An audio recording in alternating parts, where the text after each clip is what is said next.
This is Brews and Battle Stories.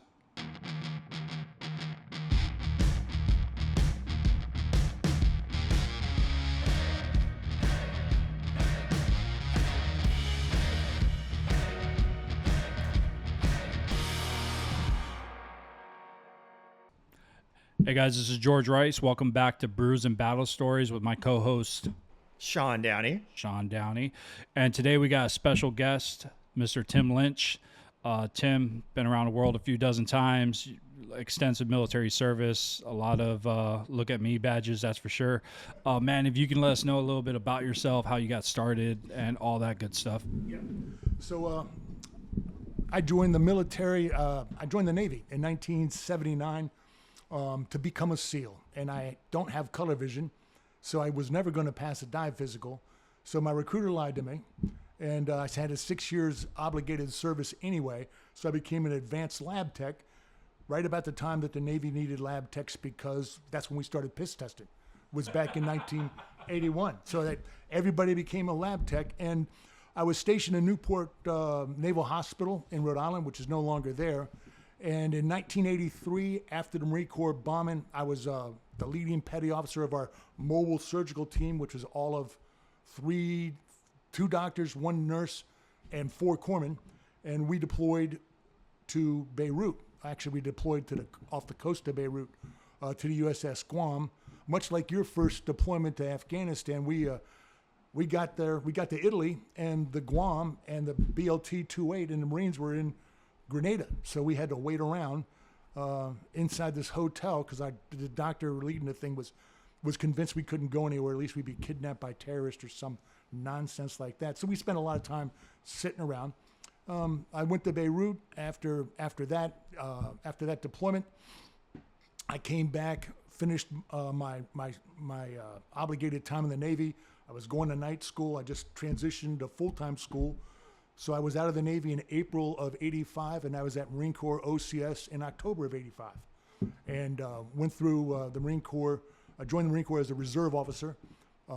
Got infantry as selected for infantry. You had to compete for that at the basic school, and went to the West Coast, like Sean's familiar with, out in beautiful Camp Horno, and was on did 2 what they called at the time MUSOC deployments. That was Marine Expeditionary Unit Special Operations Capable, which meant that we got the good rain gear early, and we got to wear jungle boots, and we got extra training ammo, and that was about it. It was a damn fun time.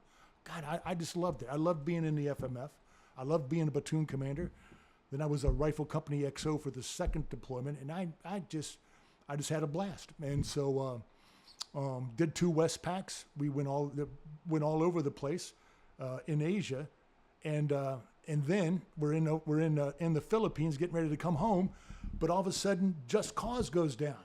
So we go bombing through a fucking typhoon to get off the coast of Panama in time, and they don't even let us come ashore. The Army's like, no, we don't. After Grenada, they did not want to see the Marines coming ashore with all their trucks and tanks and crap like that they desperately needed at the time, and they tried to get basically we got written out, I think, by Colin Powell. I was bitter when we were. So we got back to home in time for Christmas, and I was like, God, because it's so disappointing, because this is going to be petty, but you see, for officers, when you're on a Navy ship, you've got to pay for your chow. You got to buy a mess share, and they charge you for your meals about exactly what you get for commuted rations. We get an allowance for rations. So all that, which should be going to your family to watch over them, all that goes to the ship. But when we went bombing through the typhoon, we broke all the china in the wardroom, so our mess shares, which started at 500, would get bought out at like $60 because they got to buy all kinds of. And I'm like, oh, just heaping. I was so pissed. But at any rate, so I went back to the basic school, then the infantry officer course as an instructor. Went back out to the Fleet Marine Force, this time on the East Coast with 1st Battalion, 8th Marines, the battalion that was hit in Beirut. Because I was an IOC instructor, that was another thing. So I show up at 1-8. There's hardly anybody there And the battalions that are supposed to be rotating ahead of us to Okinawa, they're in Gitmo, wood shampooing migrants who are rioting on these migrant camps we established after Clinton's second election. Because he said, basically, when he got reelected, the Haitians en masse started coming towards America. They got intercepted by ships. They were going to start screening them on ships, but a lot of them, what was the disease that they had? Tuberculosis. A lot of them had tuberculosis, so they couldn't put them inside like a medical ship, a Navy hospital ship with a communicable disease. So they fly them all off the Gitmo, and they put them in tents and stuff, along with a lot of Cubans, and then they start rioting. And the rioting is so intense that ultimately there's like 2 Marine Corps battalions abreast going through with riot shields. I think one of the battalion commanders even got a horse. And they're just wood shampooing the hell out of these guys. They'd have stay platoons outside these, just waiting for them to start doing, drop the side of their tents and start forging implements. They take apart cots and hammer them down and make little axes with them and stuff. And Marines would absolutely not have any of it. And they would invade these camps coming over the wire because the Army MPs that were guarding them were like, hey, man, you can't be wood shampooing the braggarts. And the Marines like, psh. So. You did, I know you did extensive military service. You did a lot of private contracting afterwards too, correct? Yeah, and that's where I was going to go. I did my time there. I went out to recruiting duty. I got out in 2000 because I thought I had a really good chance to get on the bottom floor of what I thought was going to be Blackwater, West Coast. It was called Front Sight Firearms Training Institute. Didn't pan out. And so about 2003, as I'm watching my friends on Fox News commanding battalions, and so bitter because I couldn't come back in. When I got out, I turned out, like most corpsmen, I had Hep C and some other issues, so I was not medically qualified to come back.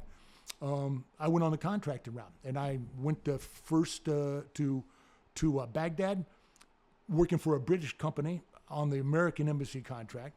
Then that company got awarded the American Embassy in Kabul contract.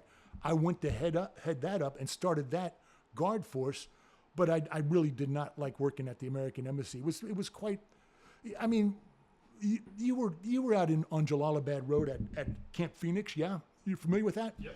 Our little, we did not live aboard the embassy like they did in Baghdad. We lived in this little camp with zero standoff about 3 miles to the Kabul side of Camp Phoenix. You want to talk about being exposed.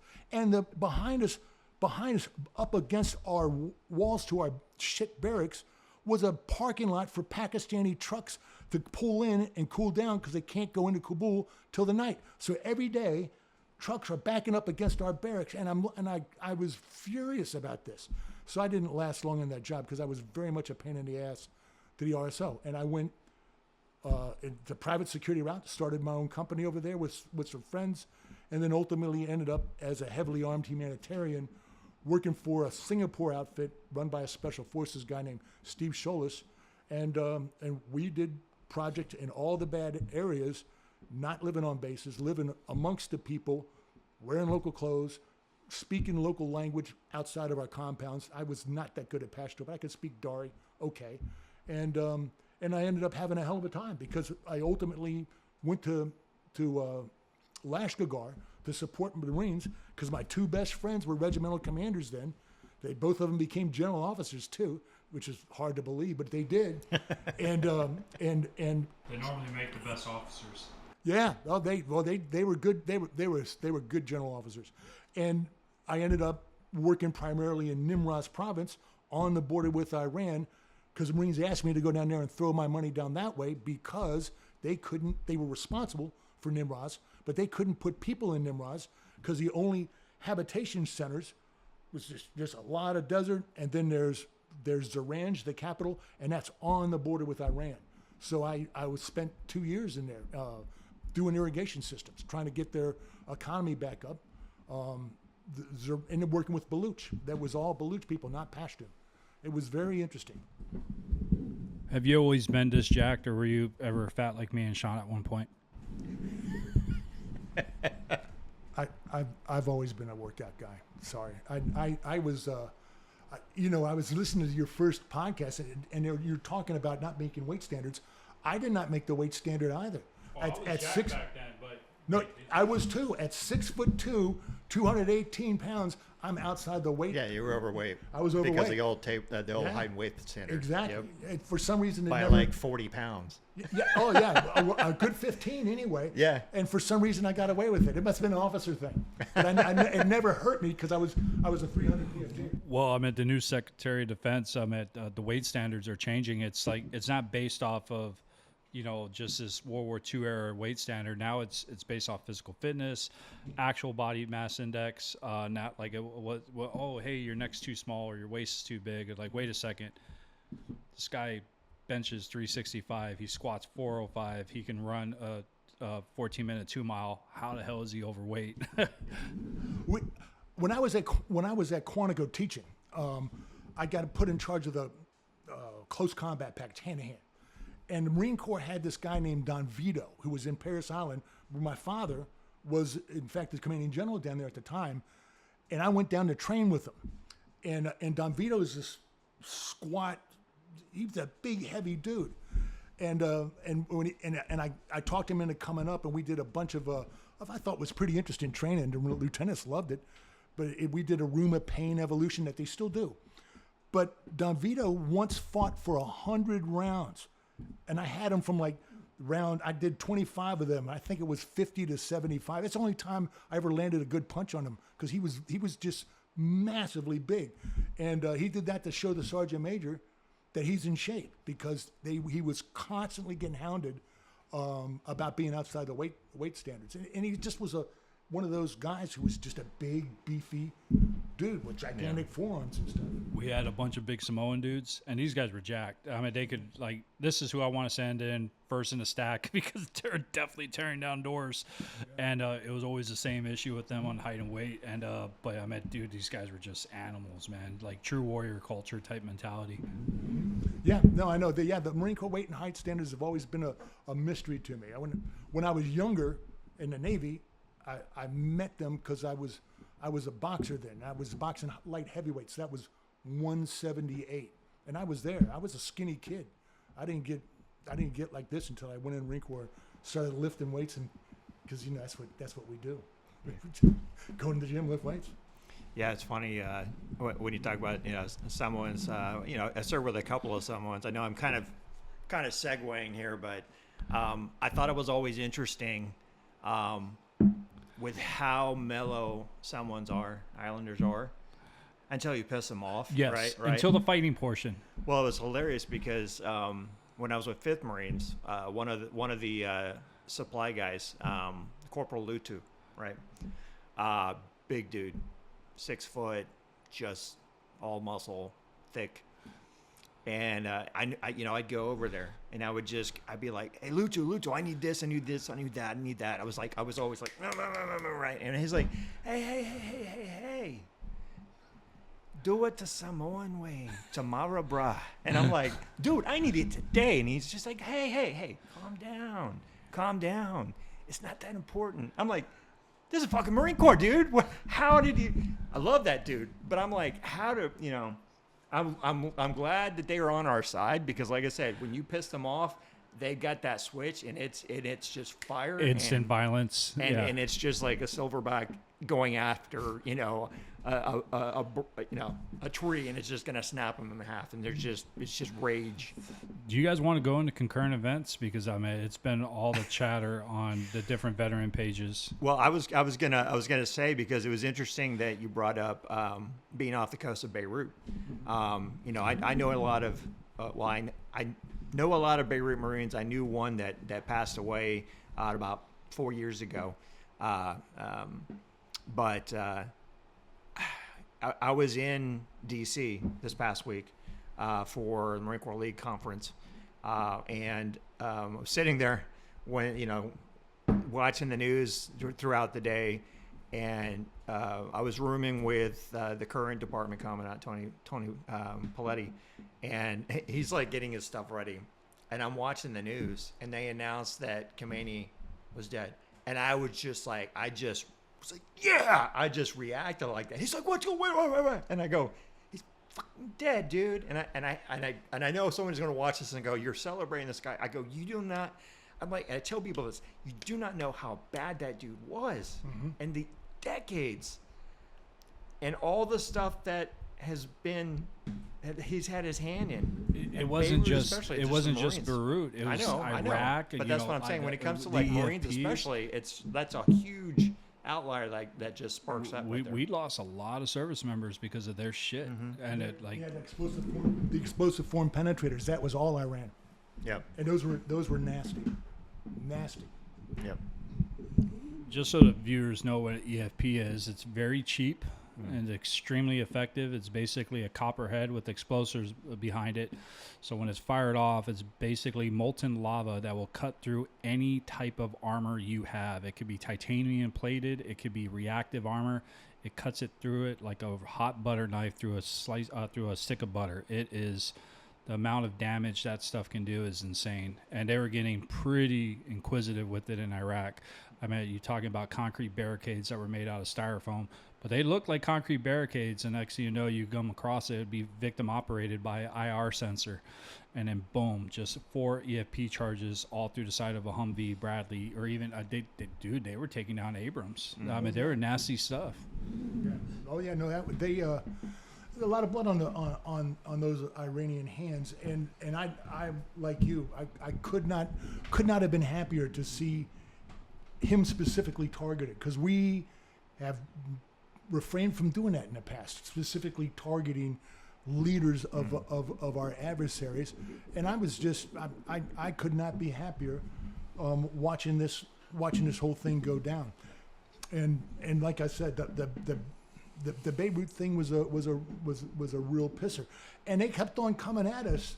When I was there, we had a couple of mass casualty incidents that were generated mainly from artillery, Syrian artillery, hitting some of our OPs, but they kept on going on at it until the Marines got tired of it and had the great Bob Hope offensive in early December, because Bob Hope came and did one of his last show with the troops. USO, yeah. It was on the USS Guam where I was. I was actually apparently was on that special. I never saw it, but my wife and kids did at the time, and yeah.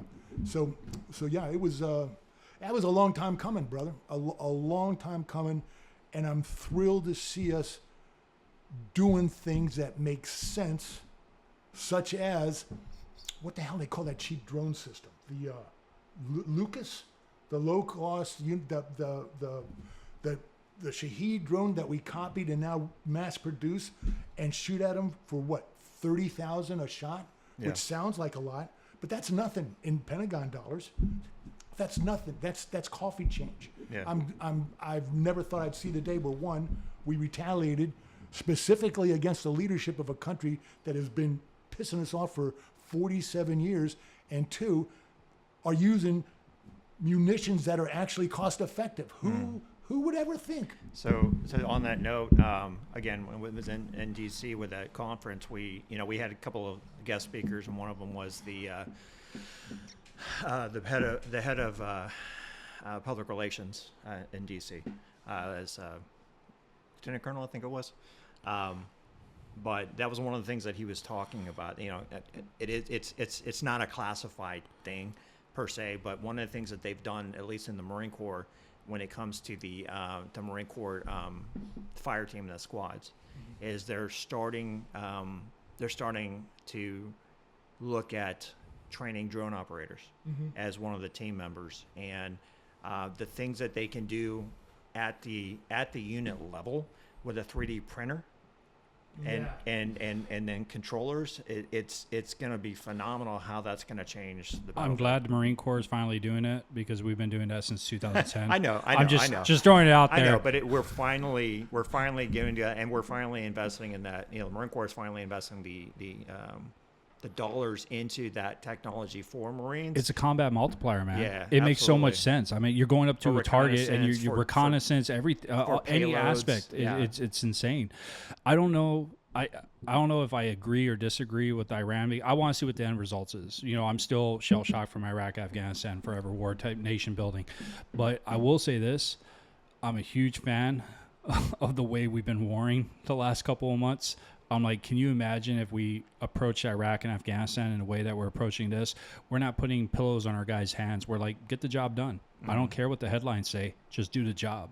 I mean, they sunk an Iranian warship in the Indian Sea 1,200 miles away from its home base that was just returning from a training exercise. It was just like, hey, it's game on, surrender or else. And I'm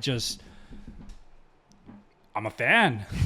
Not necessarily the conflict. I don't know what the end results is, but I'm a fan of how we're going about it. Minimal casualties, maximum effectiveness, target precision base. Like, this is how you war. Mm-hmm.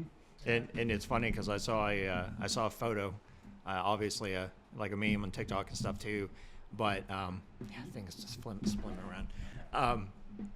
And it was a U.S. submarine running the colors, but also the pirate flag. Uh-huh. I bet they have one too. I bet they do. You know that drone thing? I listened to this podcast called The School of War, which is done by a former Marine infantry officer. He has interesting guests on, and he was talking to one of these drone guys. And do you know who the most innovative droneteers or drone trainers are in the military right now? Naval Academy drone team, followed closely by the West Point drone team and the Air Force Academy drone team. Those guys spend their entire summer training up active duty units on what they've come up with as they sit there and work with off the shelf technology drones. That's phenomenal. Because I've never been a great fan of the service academies, except for when they play football against each other. And I'm just blown away. And on top of what's going on in Iran, you're also fighting up in Ecuador. You're also still putting the screws to Venezuela. Mm-hmm. There's a lot going on. And on top of all that, Pete Hegseth, the supposed a drunken frat boy, he's revolutionized their procurement system to make it streamlined and efficient and not a gigantic waste of huge amount of dollars that produce systems that are overly priced and don't even perform that well. So I'm going to be, before George speaks to that, I'm going to have a problem on it as Marines. The Marine Corps. I already know what you're going to say. Go. No. The Marine Corps is the only service that has passed a 100% audit. Yeah, I give the Marines that they actually. I'm surprised that they actually are good at math. We have pennies on the dollar. We got Air Force couldn't do it. Army couldn't do it. How the hell does the Marine Corps beat us at math, guys? When they had that, I'm like, you know, they're never going to let us live this down. No, absolutely not. But we just pick our battles. I talk to my friends that are in, and these guys are all upper echelon now. They're all E8s, E9s.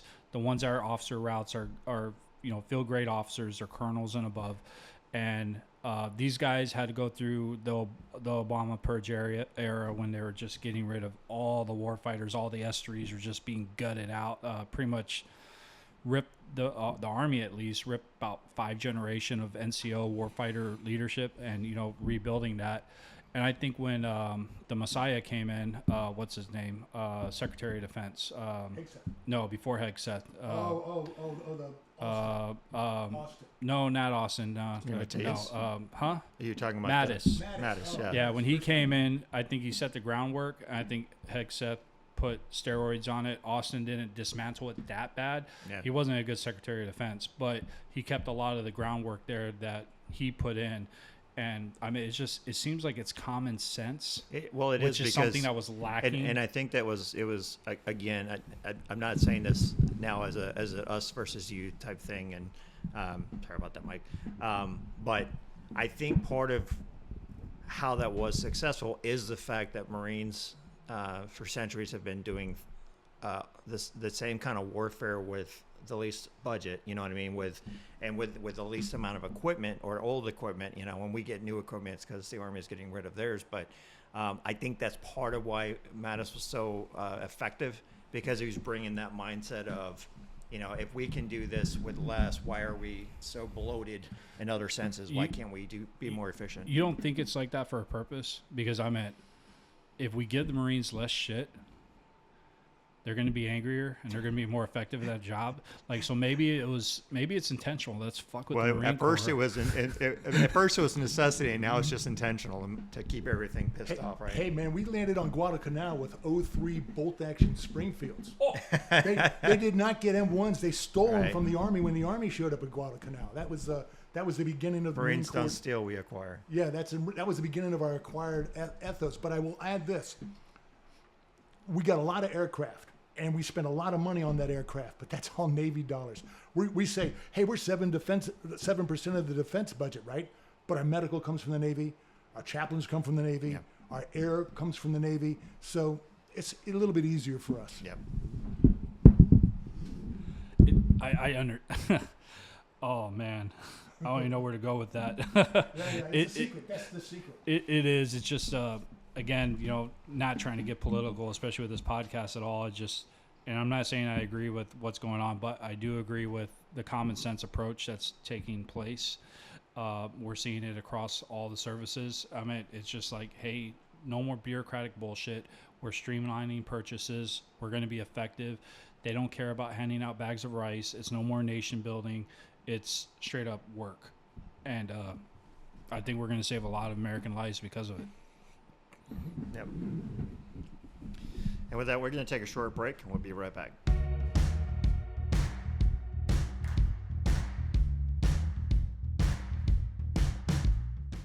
We're back from the breaks. So we're going to kind of peel this back. I was talking to Tim offline a little bit because I know this story, and I wanted to make sure it was okay to tell it. But Tim, you told me, you talked about irrigation systems and stuff. Can you tell us a little bit of how other ways you spread the liquid while you're in Iraq and Afghanistan or Afghanistan? In Afghanistan, Yeah. in Afghanistan, as we started our own company, we were struggling, and our Afghan partner, who was the president of the company, because it was an Afghan company, had connections in the Khyber Pass because he had spent a lot of his childhood there. And he took me to the Khyber Pass so I could meet the Afridis, who asked me, geez, we keep on finding these whole containers full of beer, and I was wondering if you can get rid of them for us. And I said, oh, I can get rid of that beer for you without any problem whatsoever. So I became basically a moonshine criminal, hauling beer down to Kandahar to take to the UN guys that were trapped in their basement down there. I would trade it with some of the, I would sell it to the companies that were building out Kandahar, and also Kalat and a few of the other places. We'd even run it all the way up into Mazar Sharif. And so I became rather well known, and I started running a bar. I'm like, shit, we got beer, we might have a bar. So I started a bar in Jalalabad at that old UN house, the Taj. And my facility with the criminal element led to me being recruited by a guy named Dewey Claridge, a former CIA officer who started what's known as the Eclipse Group. And so my criminality led to a intelligence gathering contract, which was quite remunerative and quite well known, because we got outed by the New York Times because the CIA was furious that we were able to do things that they weren't, because we ran people, agents, and we were on the ground, and we were able to separate the wheat from the chaff, and we had access to everywhere on account of we were criminals. And the Afghans loved it. They loved that we would sell the beer for them, because we could sell it to the UN for $100 a case. Oh God. $100 a case. I would pay. Oh yeah, but I wouldn't sell it to the military guys. Sure. I would trade it.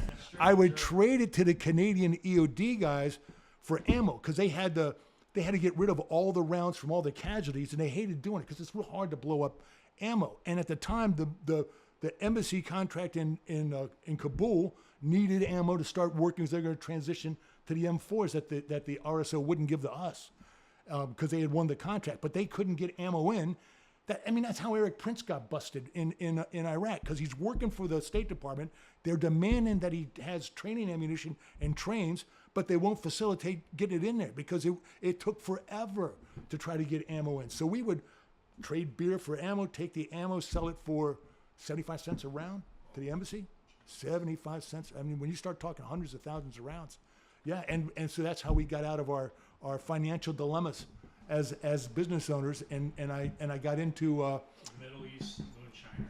yeah, Middle East. Man, I could tell you some stories.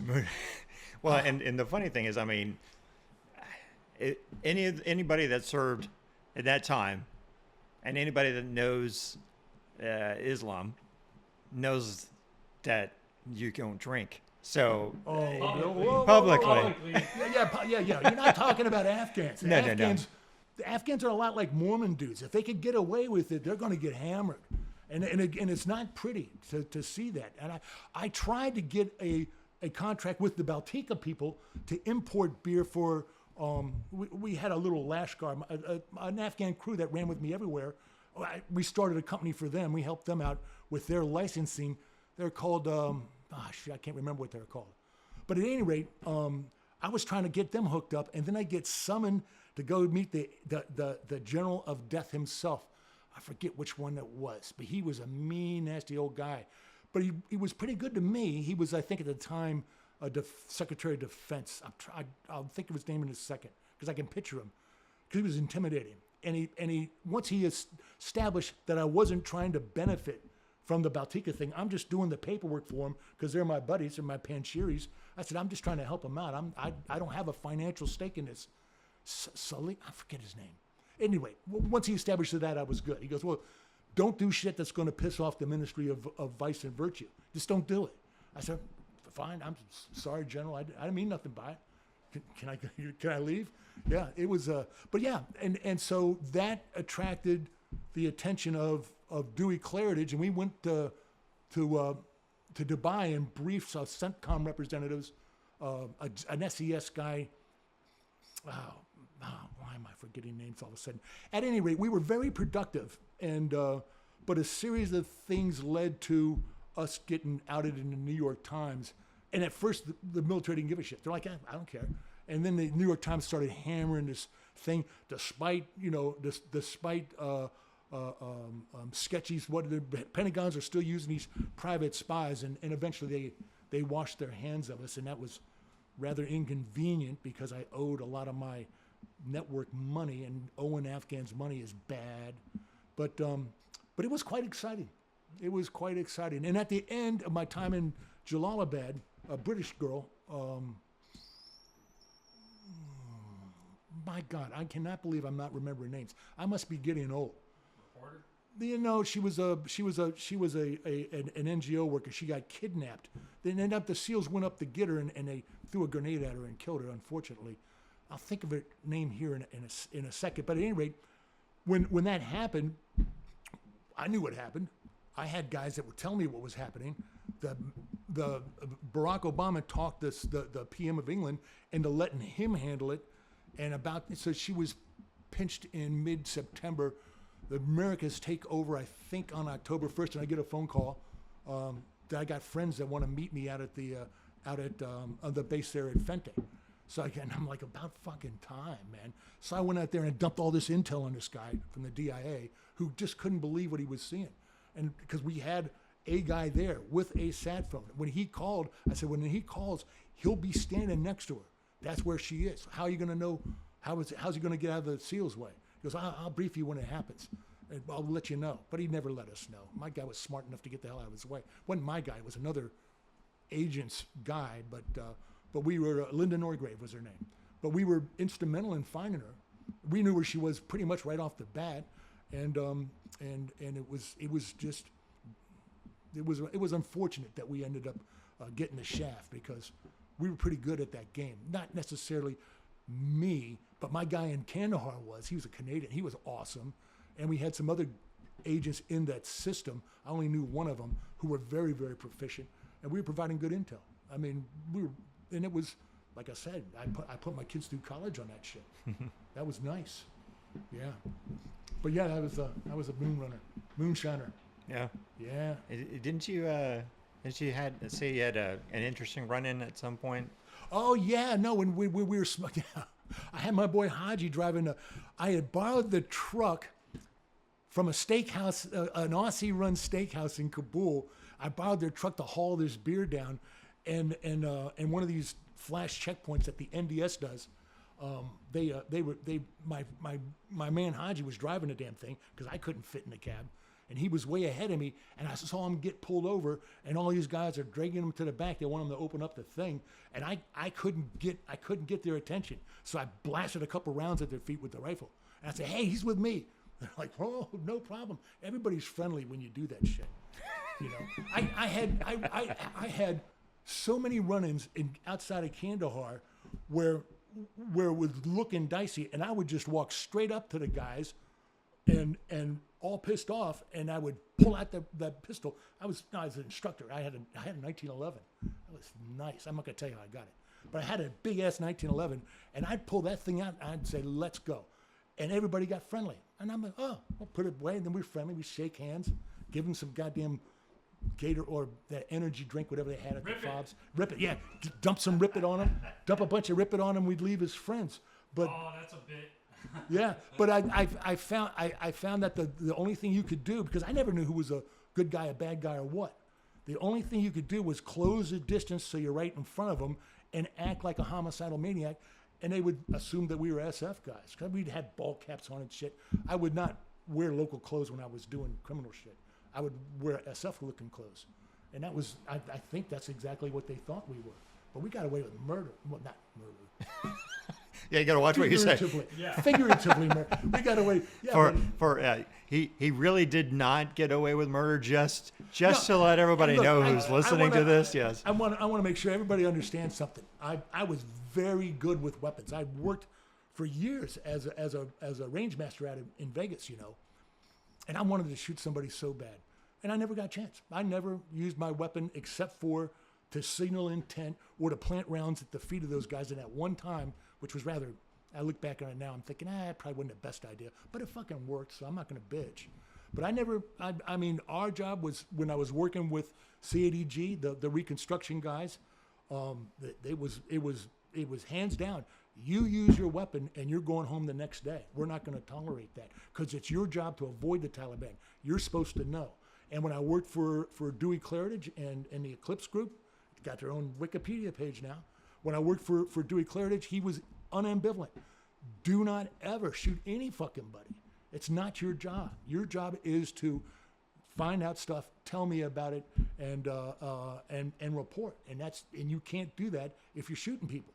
Which was absolutely true. So as badly as I wanted to find myself in a situation where I could blast somebody, I never did. And I don't regret it. I'm kind of proud of it. But shit, would have been nice. It kind of added to the ability of you running booze because you're not supposed to be shooting at people, so running out of the wire. No. That would have the booze running thing. That shit was funny. But that was that's probably my favorite story of Tim's, and I was wondering if you knew that, George, because that's golden. Oh, I can picture. I can picture that to this day, coming around that corner, being trapped in traffic, not able to get to Haji, and I'm afraid he's going to open that thing up, and then we're screwed, bro. Yeah. Do you know we were making prison moonshine out there when we could have got access to someone like you? You know how agitating that is? I would not have sold you a goddamn thing, bro. I would not have sold it to the American military. And I do know that when I would go out to we would have started some snap checkpoints on your ass real quick. when I would go out and visit my friend Dave Furness, who had RCT 1, the Regimental 1, 1st Marines Regimental Combat Team, out at Camp Dwyer. I wanted to go see my other friend who was up at Delaware, but I couldn't get into that airport because it wasn't open yet. And I said to his sergeant major, I said, if I just had a couple bottles of booze, I could bribe my pilots to go. He goes, hey, sir, you want some booze?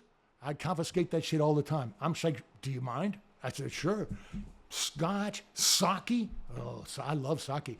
He loaded me down with a gigantic box full of that stuff that they had confiscated, that people's parents were sending to them in the mail. What rotation am I? This is 0304 rotation. Mm-hmm. We're on the Pakistani border. Right. A place called Shkin in Oregon.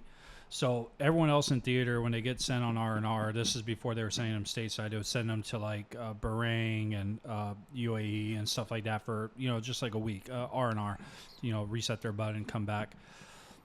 us guys that were out at the little fobs, like, I'm talking about like little Yeah. Alamos, they sent us to Kandahar, which is bullshit. You're kidding me. I So you swear could go to God. the TGIF Friday. They said, no, they didn't even have it back then. All they had was yeah, the no, goddamn they didn't. moonbeams. Yeah, so Yeah, they sent yeah. us to Kandahar for R&R. I'm like, you got to be shitting me. We're going to Kandahar for R&R in the middle of a damn desert. So we get there, and here's the R&R tent, and it's a tent. Yeah. No AC. It's like, this sucks. At least, freaking. Was that before the boardwalk? That Yeah. was before the. It was 'cause they before the built a boardwalk. This is gigantic 04. And they had Burger King, and They had all we had subs, was they had a volleyball court and they had moonbeams. That's all they had. Oh, they even had a hockey court for not ice, but for roller skate hockey for the Canadians. So, well, us being infantry guys were pretty resourceful. So we ran into these Romanian dudes, and we had money to burn. Oh yeah. And they had this Romanian plum brandy, Sean. It was, oh man, it did the trick. At high elevation, up there for 5 or 6 months sober. Oh my gosh! And as we're getting lit that night, because it's about 8 guys from my battalion there.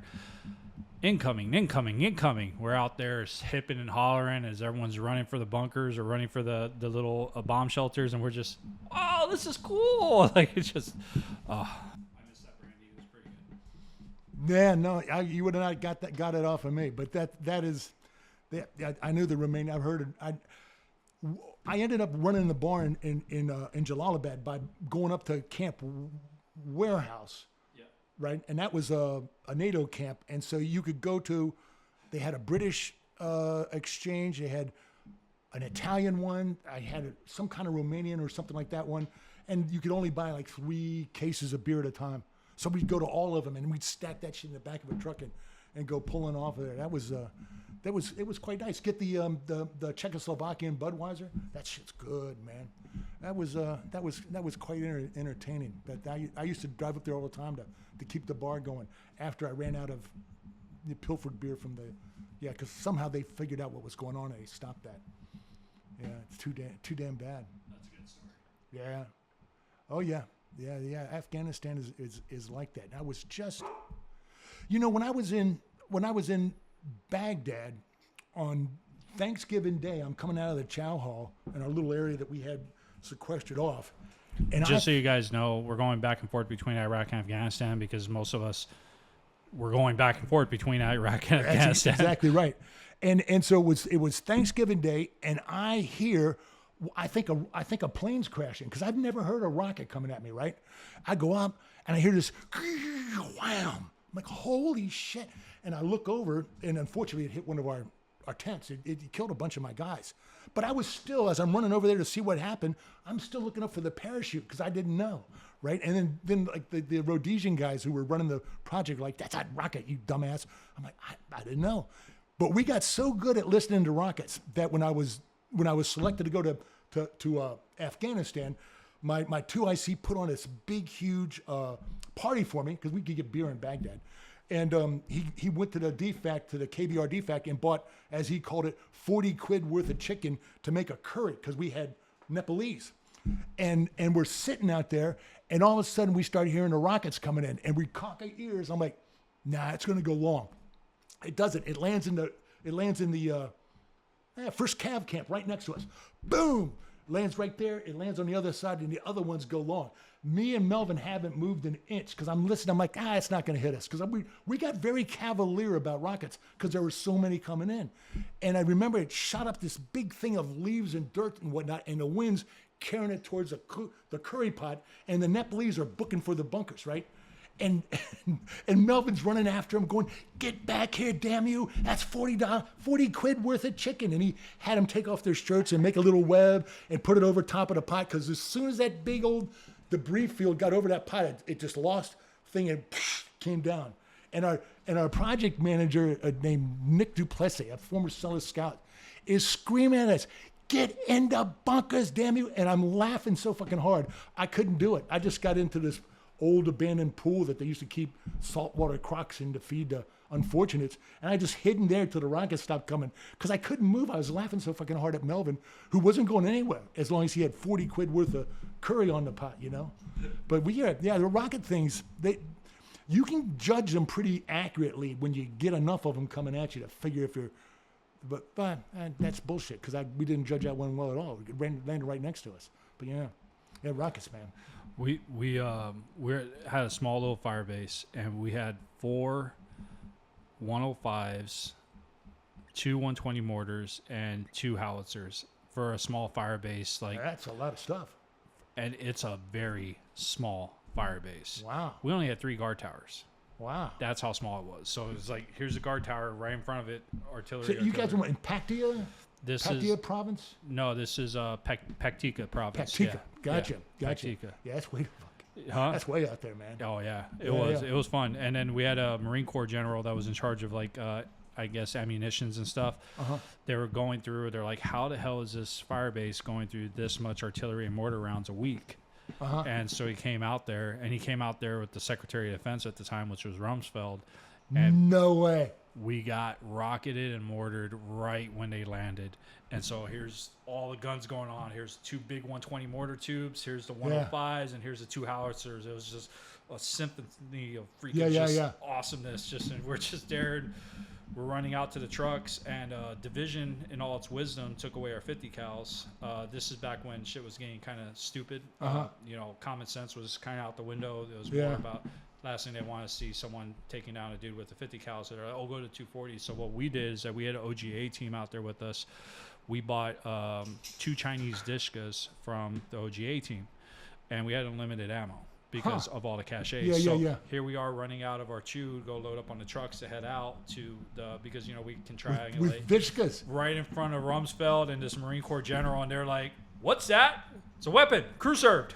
Just straight to the trucks. Oh, man, I got a picture of it somewhere. Those things will hurt you. You shoot enough of those, they'll hurt your head, man. Those things Oh yeah, are nasty. it wasn't fun, and we Yeah, had a those things are lot of nasty. negligent discharge with those things too, Yeah. because they're a little tricky on loading and unloading them. bet. I I got a bet. picture I'll show you of it, but it's Santilli and Santiago freaking up there on the gun, loading up these Dishkas, and this is before we had the shields and anything. It's just an open top turret. Right. Yeah.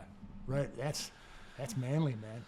Yeah, Dishkas It was are fun. nasty. It was a great freaking man. It was beautiful crew served weapon. I was a fan of it. Besides the long-term headache you would get after firing it. Right. That's the only thing. Is there's so much blowback coming back in your face from that damn thing. Yeah. Yeah. That was a big problem with the contractors. Were shooting out of cars. Was all the blowback would come. And I got a nice upper I got from an OGA guy.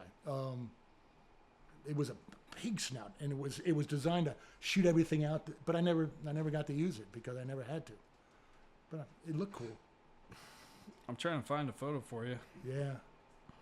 No, that's interesting, man. Oh, here it is. Rumsfeld in Paktia province. That Get out. is. No shit. Look at that. That's hysterical. Here's a little fire base I'm telling you about. That's it. Oh yeah, that's nice and homey. Yeah.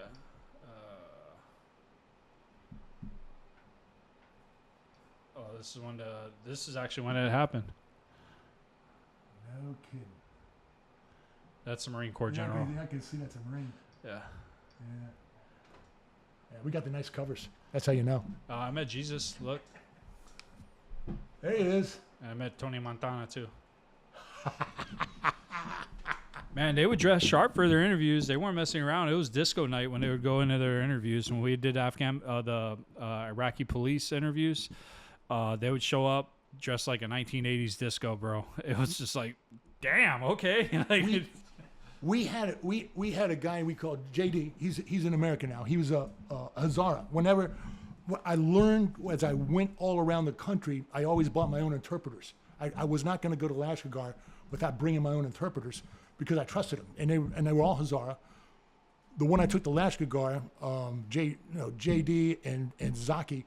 Zaki looked Pashto. He could pass as a Pashto. You couldn't see that he was a Hazara. JD was obviously Hazara with the eyes and whatnot. But we were negotiating the release of David Rhodes, the New York Times guy, and we were at that stupid camp that was off of Jalabad Road. I forget the name of it, but it was a very big, large camp that was set up. There was a bunch of European police trainers there, some military, bunch of contractors. They had a bar and stuff like that, and we would negotiate, call up the Haqqanis from there, And so right about the end of this thing was wrapping up, JD had gone to the tailor kiosk there and got himself a suit made. And it was just like you're describing. Only he had a god awful black shirt and a really awful tie, and he got dressed up in it. And I'm sitting there with my buddy Keith, who's married to a girl from the Valley, who was the guy that recruited me into the spy work, and he was doing negotiation. And I looked at JD and I looked at Keith. I said, he looks like the ambassador from Nepal. I said, let's take him down to the Italian place. I said, JD, you want to eat some pork and drink whiskey? He goes, yeah. So we take him down to this place that was right outside the American embassy, and it was the waitresses there were like 60-year-old Uzbeki women and stuff, and we come in, we're in suits. We're like, we got the ambassador from Nepal with us. Can we have a private table in the back? And we get hustled back there, and we're not drinking squat and JD just starts punishing himself with the booze, and he's flirting and leering at these fat old women from Uzbekistan. He was freaking hysterical, but he was sick for like 5 days. I don't think, but it was the best time we ever had. We had like a little earpieces in. We're pretending like we're talking, looking around and stuff. And JD was just the king, and he ran up a hell of it. We had paid for it. It ran up like a $500 bill. That's a lot over there. No, at that restaurant, that was not hard to do when you're drinking booze. Really? Yeah. Kabul restaurants that catered to the international community, not very price sensitive. The only reasonable places were Chinese restaurants, and there was a joke about Chinese restaurants, and they served food too, because they were almost all inevitably whorehouses. But the Vice and Virtue guys got on that case. They closed those down, I think, by 2007 or so. But when I first got there, it was just every other place you look was a Chinese whorehouse. It was rather alarming, quite frankly. Yeah.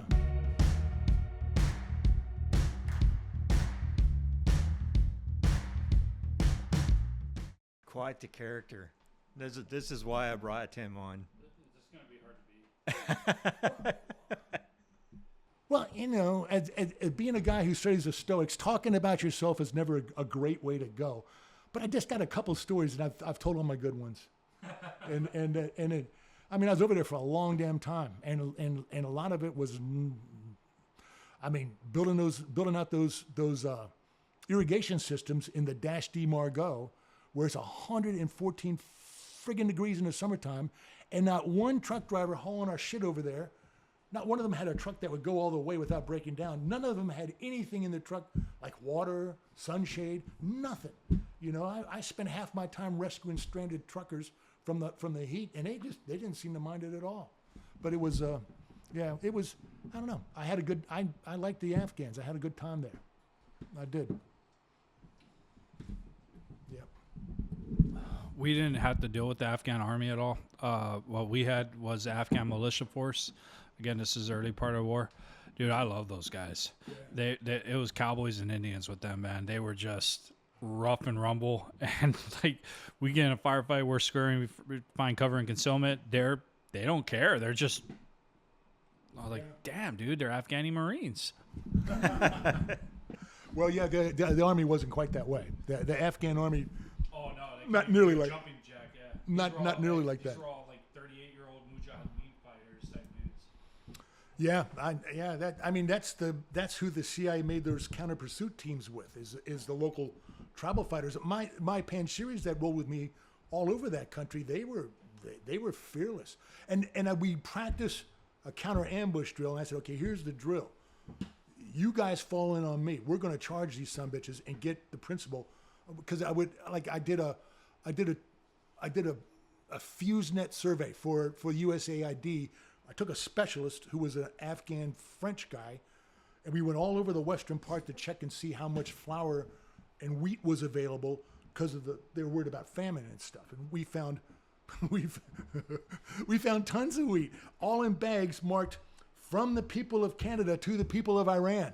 It was everywhere in Western Afghanistan like that. So obviously Iranians had sold it to them. But I said, okay, we would practice over at the KMTC, the Kabul training area, because I could check out a range there using my credentials as the former head of the embassy thing, because I never relinquished them. And I said, okay, so here's the deal. It happens. You guys follow me because I'm going right at them. And they go, wait. I thought you and the principal run and we fight. I said, what are you talking about? I'm better fighting it. I'm better at this shit than you are. No, you follow me. I'll go in and take care of this. I said, we got the guns, you and me. We're fighting. The principal can run with his driver. They can go. And the guy came in and goes, nah, I think I'll stay and fight with you guys. I said, no. I said, please don't, because we don't know you. But we would drill that shit out, and they just love me because they said we'd never had a foreigner, a Ferengi, who would stand and fight with us. I said, dude, you got the wrong kind of Ferengis around where you hang out. I said, that's not how we roll here, bro. Yeah, and I don't know. Like I said, I had a good time. And more than once did I get stopped by the Marines and have to pull off my Man Jam shirt and show them my tattoo while they're glassing me. Then they go, oh, come on, because running into the Marines or Army when you're all mooged up and you're armed to the teeth, very risky. That was one of the riskiest things we did. I got shot at by the American Army twice, and in Kabul. Yeah, Got shot at by Marines a few times. This was Iraq. No, we were on an H&K site, freaking, and freaking. We had Blue Force trackers, and we could see where the units were, and we see convoy coming down the road. And I'm like, there's no Blue Force tracker on these guys, so there's no way to communicate with them. We don't know what the radio frequency is, so we're like, okay, guys, everyone, I know we're supposed to be watching this IED site, but let's hide for the next 5 or 10 minutes until they pass. And a sure shit, someone would stick their head up, and we'll get a coax out on our ass. Like, fuck. Nah, man. Yeah, that's one of my best friends named Jeff Kenny was a lieutenant colonel, was leading a training team of Iraqis when the MEU came in. Of course, Marine officers, we all know each other. So he's with his buddies, and he goes to them and goes, hey, let's go down to this village down here on the water. They always shoot at us when we come near them, but they don't even know we're coming because we don't know we're going. So let's go. So he's driving down this dirt road, and he at the time he's sitting there thinking, this is probably a bad idea. And the MEU had all that new jamming equipment and Blue Force trackers. He didn't. He's with his battalion commander, Iraqi counterpart, and whatnot. And so they obviously had disabled the IED guy's ability to crank off his IED. And all of a sudden he's driving and he sees this guy on a motorcycle bust out of the bushes and start screaming down the road because he's going to go grab a battery and tee the thing off. And Jeff's screaming at the Marines in front of him, shoot that son of a bitch, shoot him. But they just got off the ship. They had no idea. They weren't acclimated. He goes, shoot him. That guy dumped the bike, got to a battery, connected the terminals, and blew Jeff up. And Jeff woke up 3 weeks later in Bethesda. Yeah. It's I mean, stories like that just and afterwards he talked to the guys, the MEU 3 that he was leading down there. And he goes, hey man, we didn't know what you were saying. We can't just shoot guys on motorcycles. He goes, oh fuck yeah, you can. Yeah, when they pop out like that, you know what they're gonna do, shoot them. And yeah, a lot of bad stories like that. Unfortunately, lost a few friends there, as I guess we all did. Yeah. Well, Tim, it's been great having you. Thanks, man. I think we could do like 3 parts with this interview. We may have to split this one up, and that might be a good thing. And no. I mean, as much as it's hard for me to get George to commit to a date to record, so No, I know. I had a few more in reserve, but no, I really appreciate it, guys. I did. I've enjoyed talking with you. I've enjoyed knowing you. I can't wait to tell Rebecca about her introduction on this particular podcast. She's gonna love it. And just make sure she knows who it came from. Oh no, I will. Yeah. Because I don't have to tell her who it came from. She knows. She knows him. So I grew up with George, right? Yeah. I think I'm still the good son. Okay. And we're not related as much as we may look similar with height and beards and white and that sort of thing, but girth, yes. But yes, I was the good son for quite a while. So no. Yeah. I know. I've met your parents. They're cool. Yeah. I do. And I do appreciate you guys having me on. It's fun to get out and talk shit. I like it. We get a selfie? Yeah, we'll definitely get a selfie and If you guys haven't watched our previous episode, we encourage you to do that. If you want to be on the show, you can look us up on the socials. If you're listening, you can reach out to us on the DMs and all that sort of thing. We'll try to book you on the show as well. It doesn't matter if you're in town or online. We can tie you in, and we'd love to talk to you and have you tell your stories. As always, I'm Sean Downey. And I'm George Rice. And this is Brews Battle Stories.